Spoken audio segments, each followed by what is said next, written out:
Hello and welcome to our last Tech Talk of this year, 2025. It's the fourth, and we will be talking about the digital twin strategy today, cities and having a digital twin strategy as Barcelona and Leipzig, for instance. We are having our experts with us today. I will introduce them later. Just to mention tech talks we have had until now during the year were New Space from Regional Perspective in March, AI, Democracy and Cultural Heritage in June, and Digital Rights in Times of AI in September. And you can watch them all still on our YouTube channel. So if you're interested in all these very interesting AI topics, please don't hesitate to check our YouTube channel and have a look at them. So for today, we have Ramon Gras Alomà, the CEO of Arietan, urban analytics and design consulting agency from Barcelona. We have with us Elena Martinez Alvaro Baron. She's a project manager at Mosaic Factor, also in Barcelona. And from Germany, from Leipzig, Dr. Beate Ginzel. She's head of the Digital City Department of the City of Leipzig. And they will explain their experiences and point of view on the topic. And we will have the opportunity, or you will have the public the opportunity of asking questions in the second half of our webinar. So the first half will be the keynote speaks, and the second half will be the question and answers. Please write your questions into the chat, and I will, as a moderator, will ask them to our experts in the moment that it's like gives us the opportunity. So I would like to hand over to Ramon Gras Alomà from Barcelona. Please, the floor is yours. Thank you so much, Marie, and the team from the Catalan government, and for organizing this event and for giving us the opportunity to present our work. So I'm going to be delighted to share some of the work that we've been developing at Arietan Urban Analytics and Design, which is a Boston-based startup, particularly in the realm of urban digital twins. I'll proceed to share the screen and share a few slides, essentially conveying the work that we've been developing at the team, right? Just to confirm, Marie, can you please confirm that you're seeing the presentation correctly? Yes. Lovely. Thank you so much. So this is a brief introduction to the leadership team at Arietan Urban Analytics and Design. As we mentioned, we are a startup stemming from Harvard University, two schools, the Graduate School of Design, which is the School of Architecture, Civil Engineering and Urbanism, and the School of Engineering and Applied Sciences. The leaders of the team that you can see in this other image as well as the broader team that we have with other colleagues and members of Arietan, we work together essentially to develop two types of projects. On the one hand, urban digital twins or city digital twins for cities and territories around the world to be able to better understand the challenges at hand, the urban challenges, whether it has to do with housing scarcity or urbanism or an urban design and architecture or land use and the 50-minute city standards, economic strategy, reinvigorating the knowledge economy, mobility and logistics, among many others, right? The work we develop, because it's grounded on the research that we've developed at Harvard over the last several years. I'm just referencing here briefly some of the publications that present our methodology, KPIs, and how we have created and conceived the metrics and indicators and the mathematical models behind the rationale of the city digital twin, right? On the other hand, we also, and it's compatible and complementary to the city digital twins, we develop boutique urban master planning projects. And I wanted to share basically some examples of both, and mostly on the city digital twin aspect, how by digitizing the urban context, we can help inform better decision-making processes when it comes to tackling the complex problems that cities face these days, right? As you know, very often one of the main challenges that city leaders face these days is that they need to address 21st century challenges, and very often the methodologies and resources at hand were conceived in the 1970s or 80s or at most early 2000s, so they're a bit outdated, right? Our work is grounded on this research, and one of the advantages of having city digital twins that are rooted in academic research is that if we're able to basically validate hypotheses between decisions that we make as designers, practitioners, policymakers in the urban realm, and the understanding better how those decisions can impact the quality of life of citizens and the quality of the urban infrastructure and the quality of the mobility systems, etc., we can really raise our understanding of these complex urban challenges and address them in a more solvent way. Here are a few examples of the more than 100 global cities that we have evaluated, from Amsterdam, Boston, Hong Kong, Moscow, New York City, Frankfurt, and many others.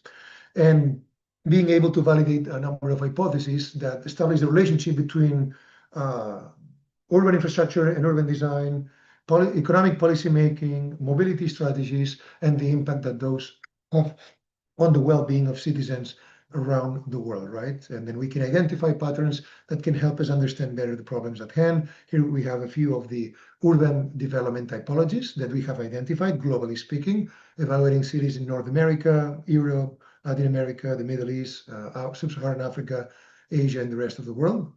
And that helps us, for example, by being able to model by digital twins 20% of the humanity, as we have in those charts, we can better understand the impact of critical factors in urban development like density or urban design excellence, right? Some of the learnings that we achieve, for example, have to do with the fact that every time we double density, we obtain a 19 or 20% of better access to services, easier socialization, easier access to public transit and mobility systems, and the surplus of the knowledge economy. But when it comes to urban design principles, every time we double them, we obtain a 31, 32% improvement, which is even stronger, right? So it's really, really remarkable. Here is a few examples, for example, of analysis of the 73 neighborhoods in Barcelona city, the city of Barcelona. And we can see how by modeling by means of urban digital twins, we can understand the relationship between urban design and socialization. So we see that the top 3 or 4 neighborhoods better design in the city, like Galván, Bonanova, Director Eixample, and Gracia, when we compare them with the bottom 3, like Baró de Viver, La Clota, Vallbona, the socialization pattern is 6 to 7 times better in the top ones versus the bottom ones, right? So it's important then, because then we can deploy these in Stockholm, in Sweden, in Vancouver, Canada, in Kinshasa, in Kigali, in Kyoto, in Tokyo, or in Buenos Aires, right? And we can model these relationships between variables. When it comes to digital twins, I'm going to present a couple of examples of applications specifically for the Barcelona case and the 5 main challenges that we address, including urban design, economic strategy, research and innovation, mobility and logistics, and housing and standards of living, right? For each of those 5 challenges, we have been modeling the territory in terms of the districts, the neighborhoods, the urban units of 1,000 residents, and finally, more recently, in the last iteration we finished a couple of months ago, we've been able to model cities basically at the parcel level, which is really, really finely tuned and very detailed, right? Here we can observe, here are a few still screenshots of the platform, how we can transition from diagnostics to goal setting, to scenario simulation, and finally recommendations. And that can be deployed for urbanism, for the 50-minute city standards, land use, as we see here, evaluating the allocation and availability of public transit, healthcare centers, education, entertainment, sustenance, restaurants and cafeterias, green spaces, and commercial spaces, basically, to better understand how to shape zoning, for example, in urban settings, right? So I'm just going to give you a couple of examples of recent developments of the City Digital Twin. This is the platform specifically for the broader Barcelona metropolitan region, where we have been modeling at the parcel level, as you can tell, discriminating between residential, commercial offices, industrial spaces, and whatnot. And this is the housing challenge. What we've been able to do in this instance is there's a scarcity of almost 500,000 new residential dwellings that need to be deployed in Barcelona for the coming years. And what we have been doing is identify the 29,000 parcels which are vacant and available for new growth of housing. and being able to simulate by means of a 4-step AI algorithm, basically what would be the optimal deployment of these new types of housing in the broader metropolitan region, right? And how we can estimate rent pricing, desirable levels of density, a proper land use surrounding the property, purchase pricing, desirable square footage or square meters for the different properties, as you can see here, for the different parcels. And we can focus on the 29,000 vacant parcels to be able to accommodate those 400,000 plus units in the coming years, right?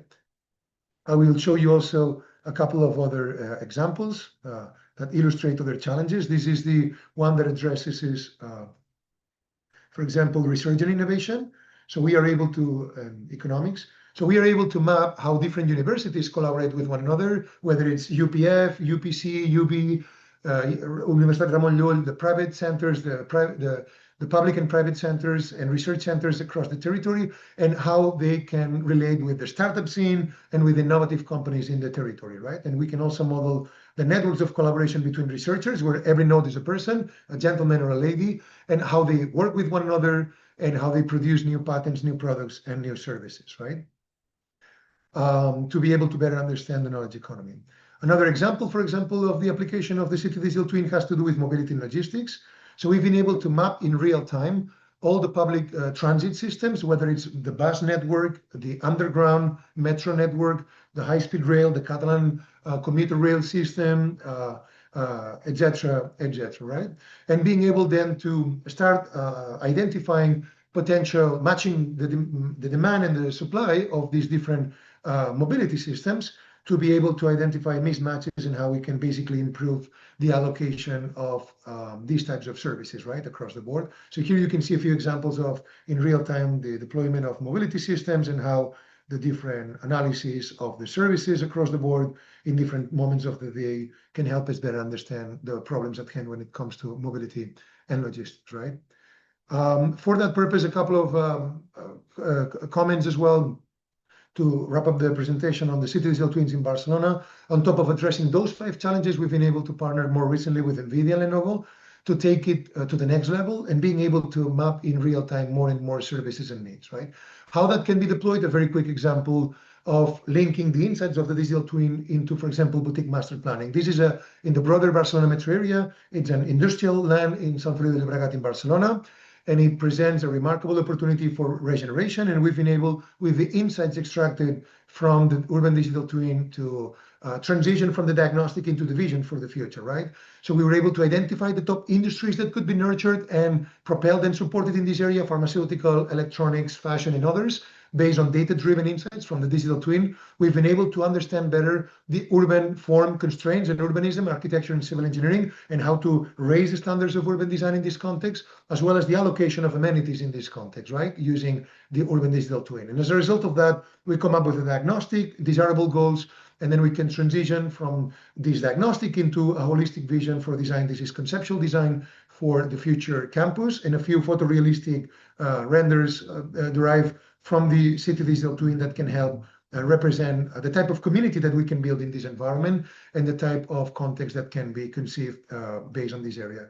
This is another example that could be deployed in the States, in Mexico, in Argentina, in Germany, anywhere else in the world.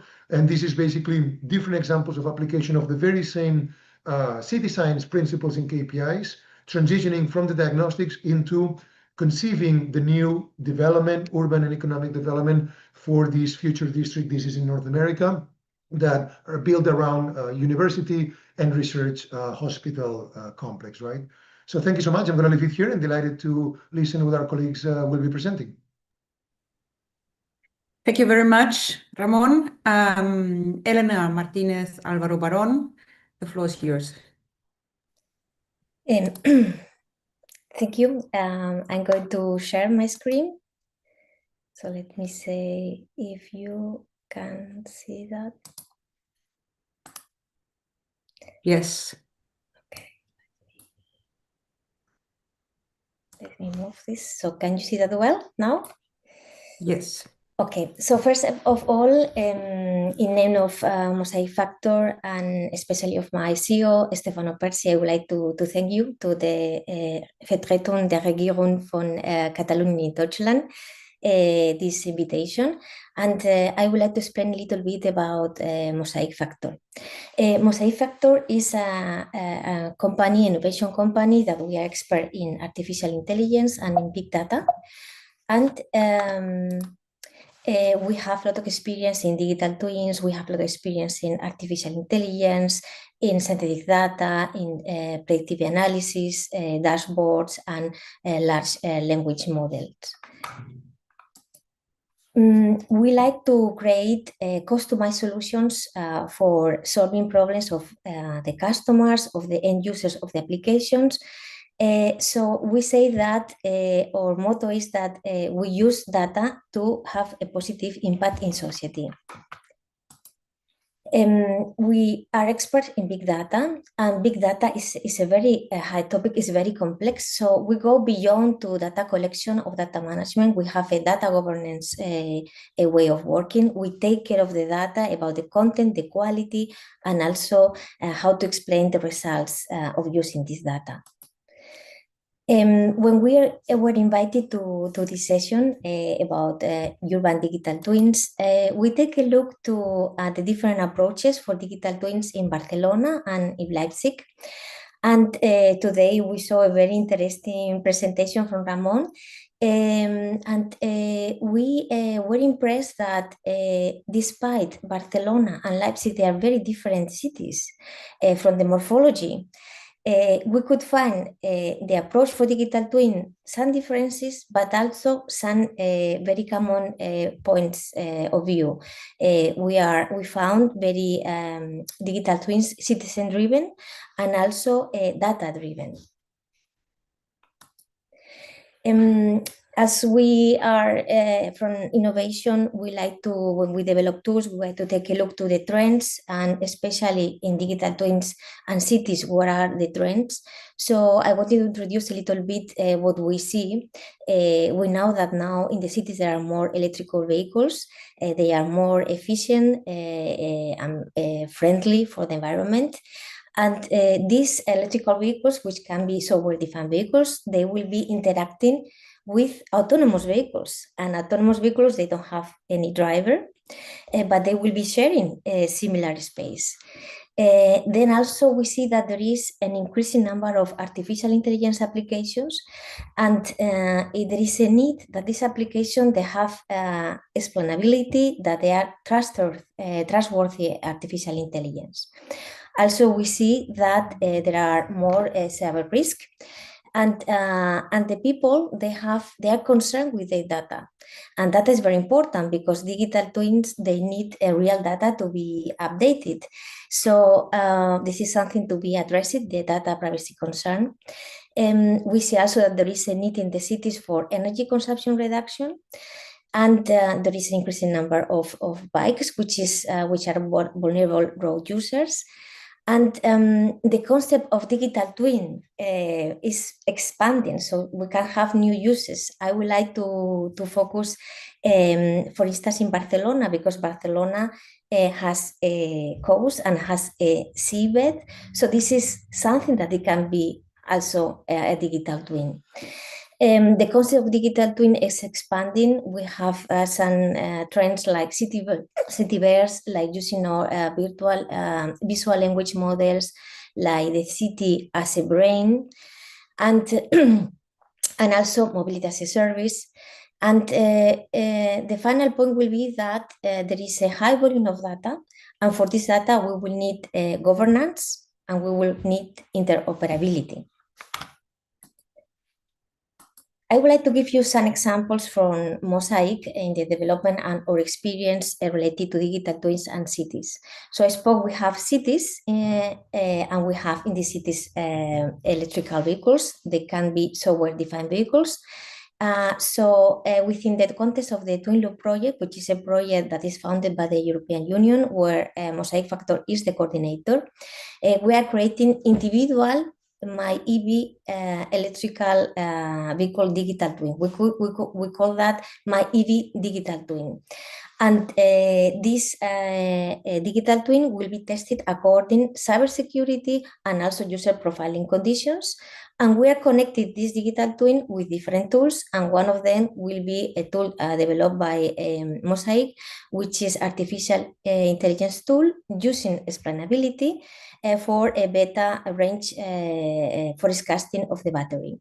So the goal at the end is to reduce energy consumption, one of the goals of this project.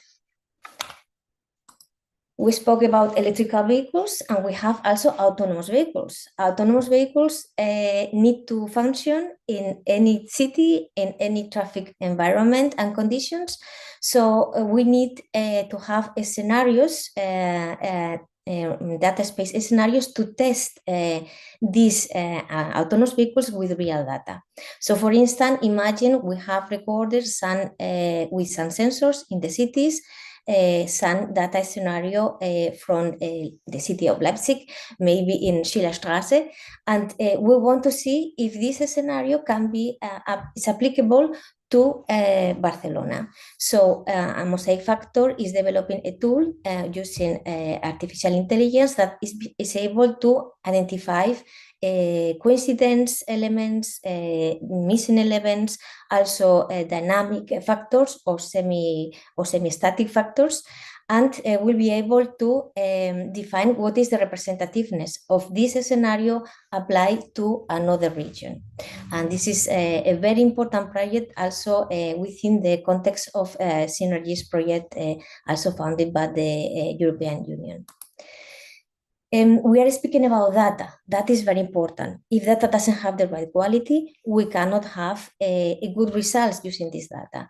So Mosaic Factor is also developing an artificial intelligence tool that can assess the quality of the data, can provide a scoring information of this quality, and also can report alerts about the data. We need also predictive models in the cities. In the cities, we could have, for instance, as in Barcelona, a port. So we were involved with the Pioneers project, and we developed a tool for the port of Antwerp-Bruges to make a cargo flow predictor. And we use also artificial intelligence to forecast to improve the logistic of the port. So we could improve the efficiency and also to enable the modal shift. And these kind of models are applicable maybe to other ports with some adaptations. We spoke about electrical vehicles. They need to be charged. So we developed another tool using big data analytics and using real-time usage data from the charge point operators. And we were able to create a demand model about this process, and also machine learning algorithms that will forecast the expected demand at the location. In all these different digital twins, different artificial intelligence tools that are connected, the main topic is the data. This is really a very important asset, and the Mosaic approach, as I showed you, is to have a data governance approach where we really take care of the data. There is very important to give explainable models, to provide explainable models to the artificial intelligence. And also we are following the data quality tools, as I showed you. And very important also is data privacy methodologies. For instance, differential privacy or methodologies for anonymization, cybersecurity measures, that there is a clear information about the consent to sharing data. And we are happy to say that also we are following some directions and methodologies, principles and laws that they are valid in Europe, like ethics and data protections regulations, the fair principles, which are for the data, which are very important and used in all research projects in Europe, ethics by design, so that the artificial intelligence is defined already with these ethics, and also following the Artificial Intelligence Act from the European Union that is valid from this year. So I think this is also an important topic that I wanted to comment, and of course provide you wealth. And thank you to listen to us. Thank you very much, Elena. Oh, my camera is still switched off. So thank you very much, Elena, Okay, thank you. for these insights. And now I would like to hand over to Dr. Beate Ginzel from Leipzig. Yes, thank you. Okay, I think you should. Oh, no, not yet. No. Okay, you should see my screen, isn't it? No? Yes, we do. Yes, okay, very good. Yeah, thank you very much for the invitation. It's a great honor to give you a short introduction in our twin program. And thank you to Ramon and Elena for this very good introduction into this whole twin understanding or twinning concept. Yes. First of all, our twin program I would like to focus on in a few minutes is based on a very big technology and infrastructural ecosystem we could build up in the last 5 years. Maybe it's for some of you it's important to see our different components. We have a core tech stack of a data platform based on geodata, and we have, of course, we have an open data portal, and then everything is running around this data platform and well connected. And of course, we use artificial intelligence increasingly as well to handle the big data topics and to be able to analyze such big data we have in our city. This whole development was possible thanks to a funding program project we could acquire 6 years ago together with the city of Hamburg and Munich. It's a project connected Urban Twin, and I think this was this well-known project. It's a forerunner project for digital twins in Germany, was the reason that you invited me, so thank you again. And based on this, also this funding, we were able in Hamburg, in Munich, and in Leipzig to develop the infrastructure, but also to implement digital twins which represent our cities and can be used to play out what-if scenarios for cities, for sustainable and also for economical stable cities. As you know, and I think Barcelona also belongs to this EU mission, Smart and Climate Neutral Cities, I think. So this in this EU mission, 100 cities, European cities, have the target to become climate neutral earlier than 2035, I would say. And this is something also very, very motivating challenge we are following also, and where we also use digital twins. That's why we could set up our twin program. You can see there is just some few of our main topics. So we develop, we have a very well developed digital twin for energy, for the whole energy transformation in the city. There is a digital twin under construction for this whole action field of economy. And that's why Ramon's presentation was very interesting for me as well. We use digital twins for participation, for instance, for urban development, certain development areas in the city, and there is a increasingly well-developed digital twin for mobility as well. But there are more twins, but these are our, how to say, these are our most prioritized digital twins in our program. Of course, we also use AI, and in different of course we use AI for as large language models, especially in the field of participation, but also in the administration, of course. But for us, it's much more interesting, I would say, to use AI also for to handle all this citywide big data we generate in the city, or we have in our data silos in the different departments, for instance, to detect the parking pressure in certain areas. This is only one example, and right now we are working on pilots where we use AI and digital twins to accelerate decision making and planning processes in the areas of energy transition and the mobility transition. And we have AI supported processes for especially economic topic for outdoor seating areas and charging infrastructure as well.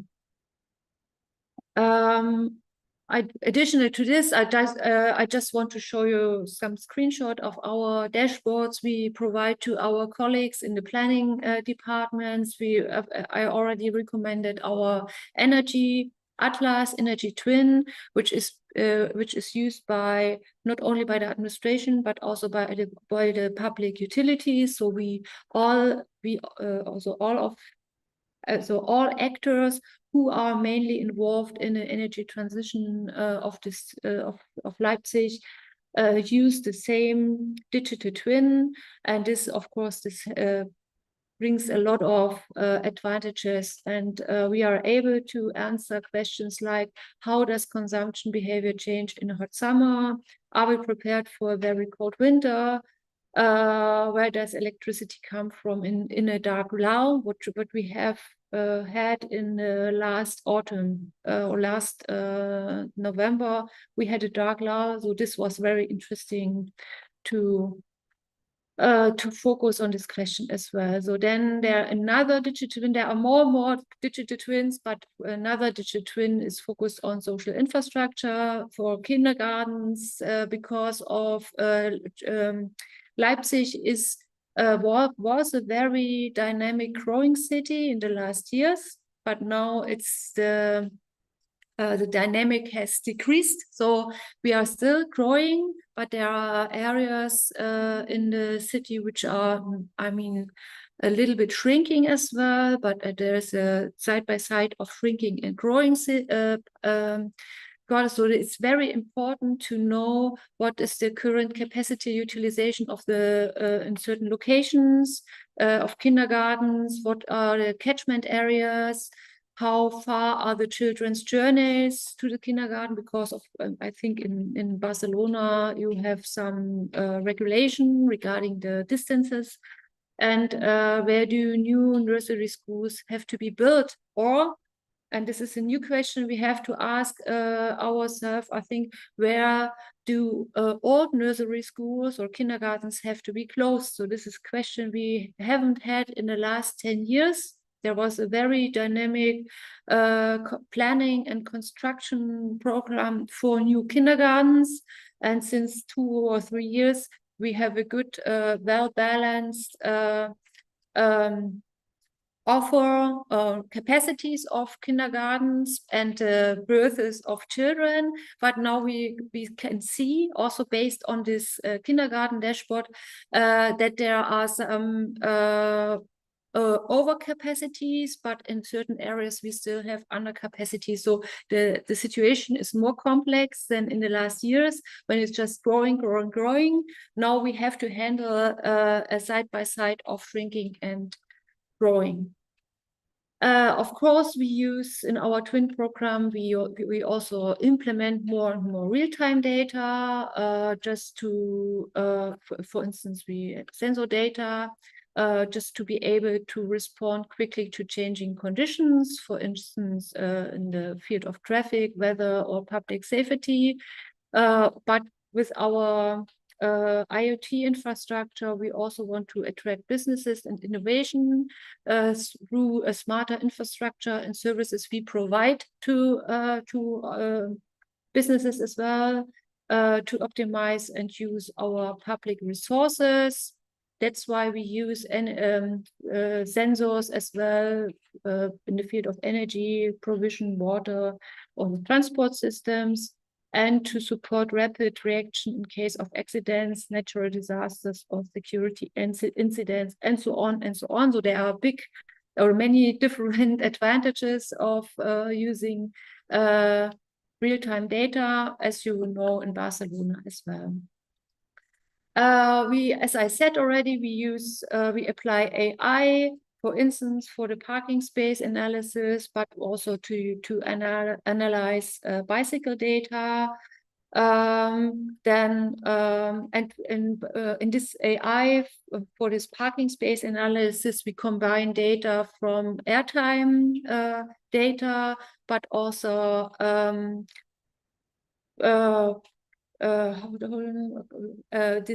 we also use data which has been detected by LiDAR sensors and LiDAR cameras. So it's it's a combination of data, and in the final end, we get a very nice or very important citywide analysis of every single street regarding the parking pressure. For instance, for our Department for Mobility and Transport. Then, as I said, AI in our digital twins is also used for the analysis of citizen contribution in digital participation processes. And with the help of AI, we are much more easier and much more faster able to categorize in the information into common topics.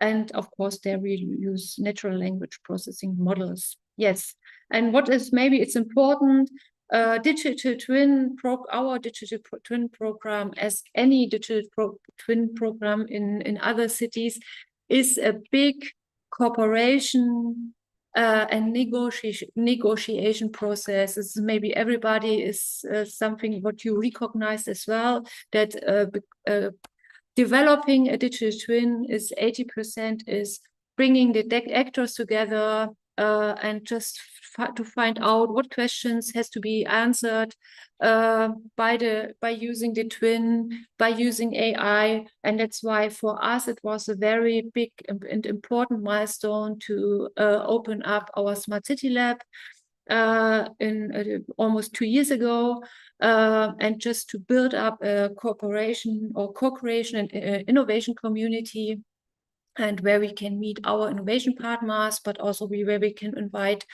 the citizen of Leipzig, just to invite them to test our digital solutions, our digital application.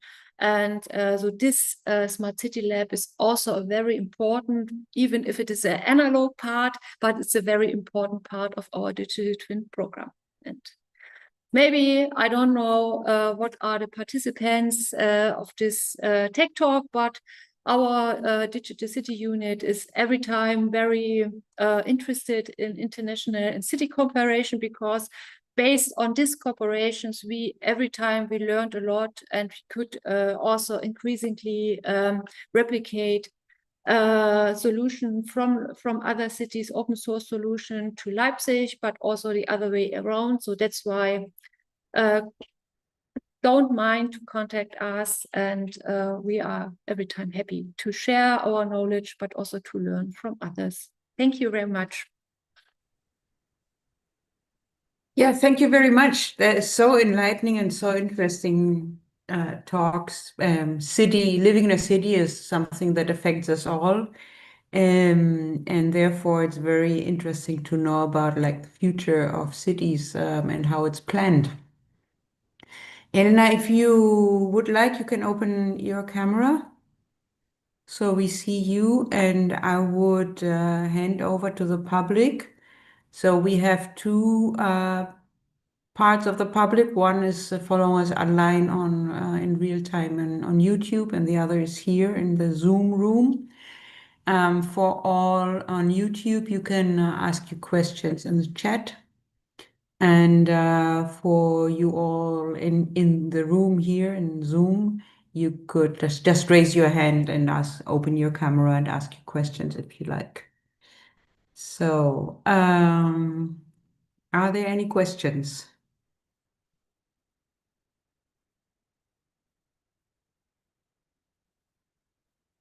Someone's connecting to audio. But in the meantime, I would ask a question myself, maybe related to Beate Ginzel and the Leipzig case, because you mentioned the existence of silos or silos. Different departments are working with the different datas or data sets. How do you avoid that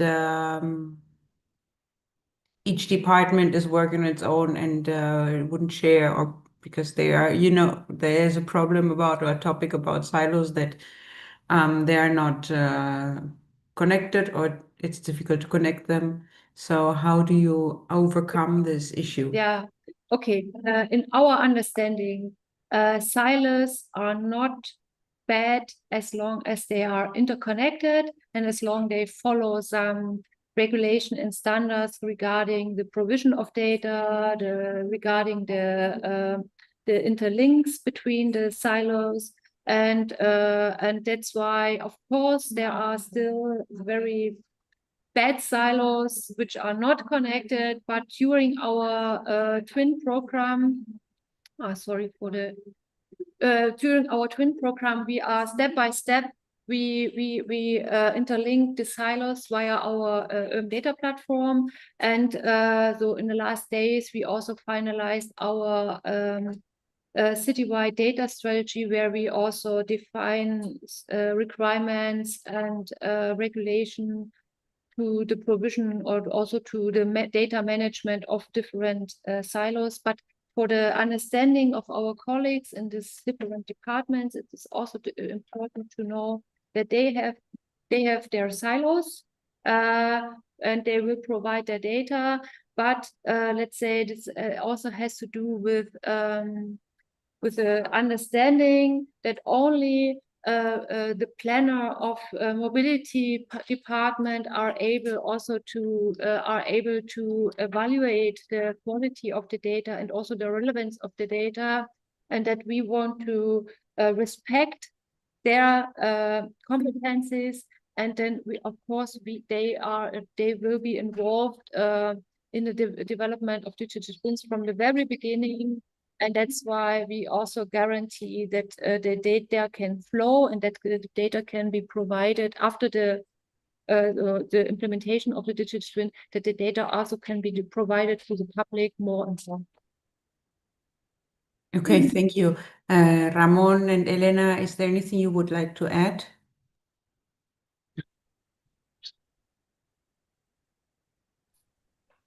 Well, I agree that the data is very important, and that it's necessary to respect also the willing to share data, and maybe there is a way to share this data without providing information that is not maybe willing to be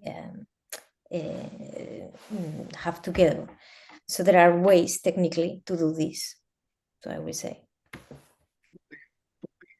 Beate and Elena's remarks and insights, this major challenge of the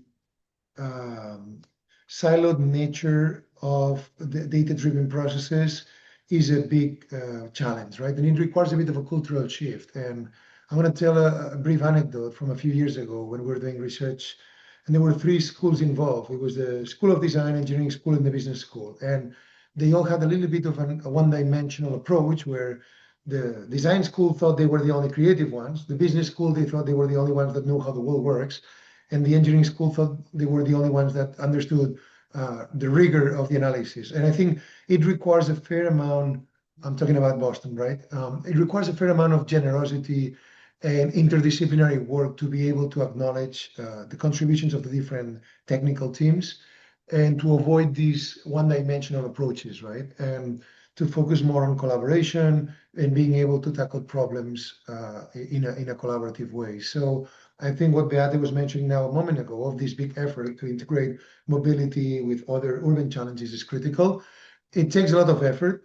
My suspicion is that it may take years for teams to get mature in collaborating in a smooth, friendly, generous, and cooperative way because it requires this cultural shift. But in general, the teams that make the effort to share resources, share knowledge in a more open way, not being afraid of other people's knowledge or collaboration, the people who are more generous and more open, they tend to succeed and to learn from the others, learn with the others, and grow faster. Versus the teams that, if they take an approach that's a bit too isolated, they may get diminishing returns, right? So I would say what Beate and Elena were saying is very important, and even though it may take months or years to make this cultural shift, it's necessary, and it's the earlier we do it, the better, right?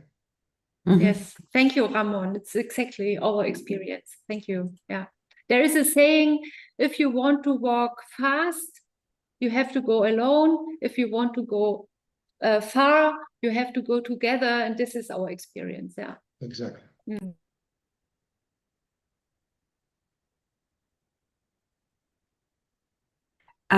So there's another question I would like to ask Elena.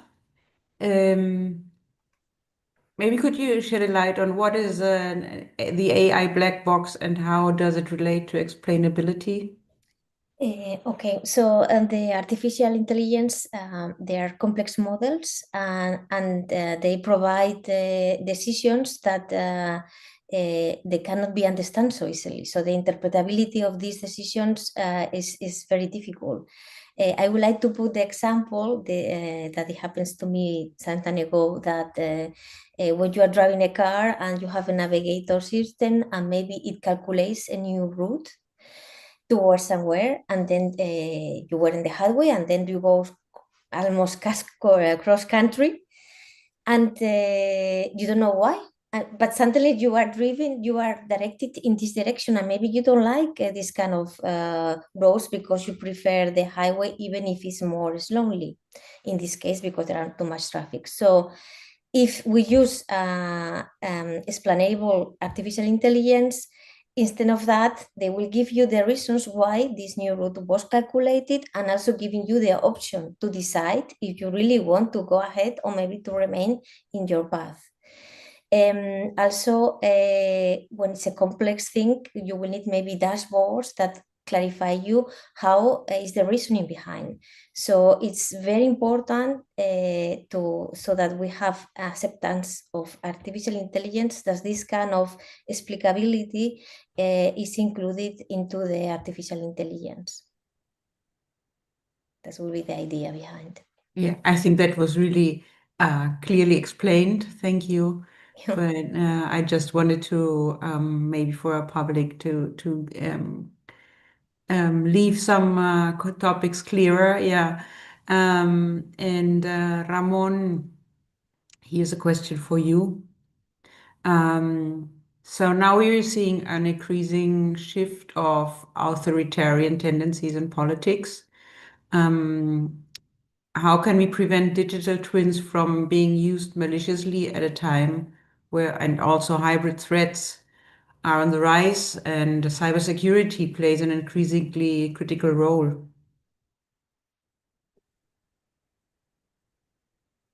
But this isn't a quick question, it's for Ramon, but please, Elena and Beate, feel free to answer as well.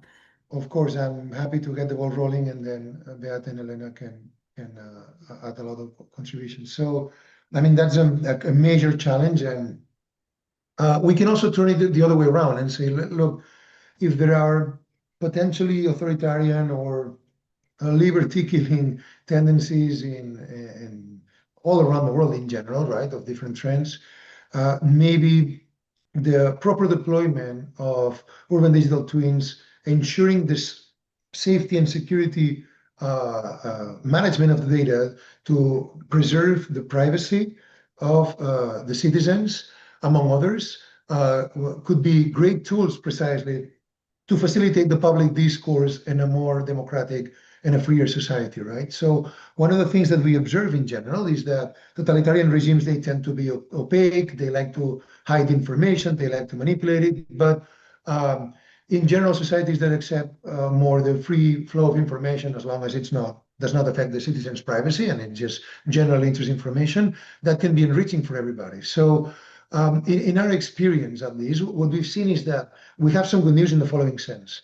In order for designers and technology experts to model the main trends of the urban life, we do not need, by any means, to vulnerate the privacy of the citizens. We can really capture a large degree of complexity of human interaction in the city, the infrastructure deployment, the mobility and logistics for both people and cargo and goods, and fundamental economic flows without hurting anybody's privacy or indulging in any sort of manipulation that could be potentially harmful, right?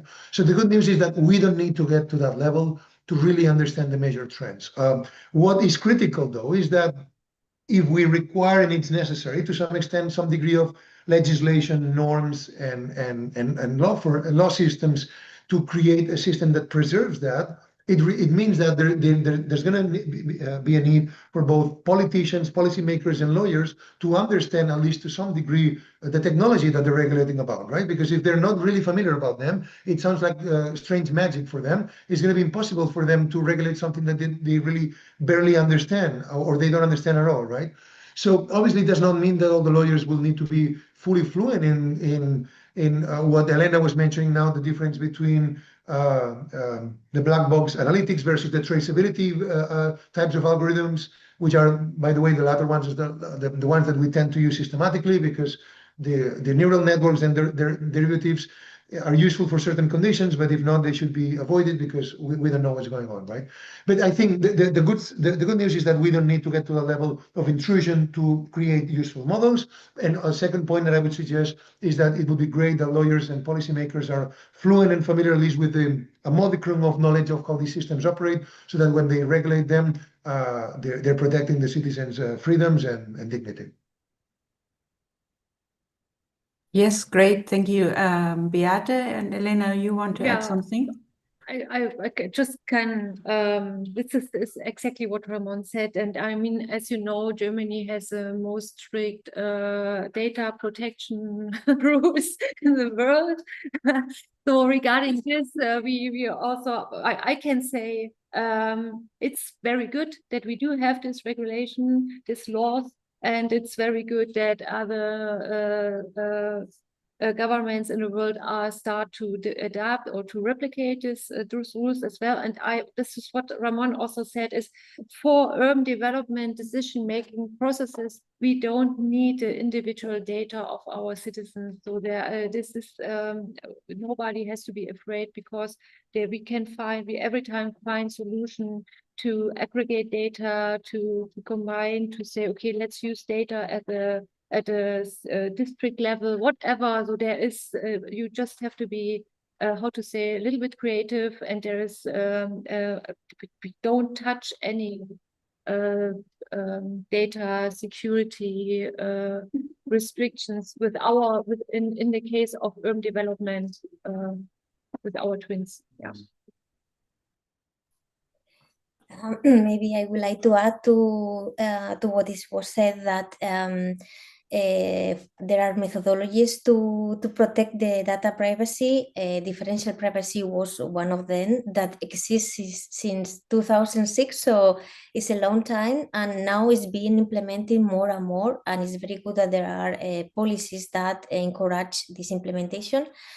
And even there are, which is local differential privacy, that it's even more protect more the individual's right to not sharing data, and it also provides some trends and information to the tools providers or tool owners. So I think this compromise could be found with the current technology.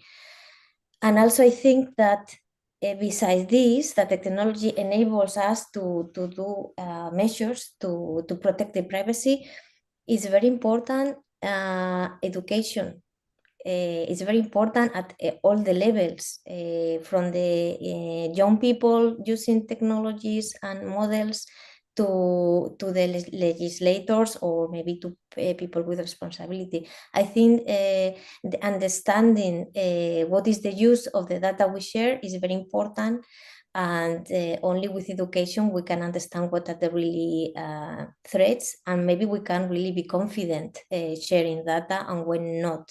So I think this is important, this other aspect, which is not technical. That's what we call digital literacy, and it's needed on all levels. That's true. Yes.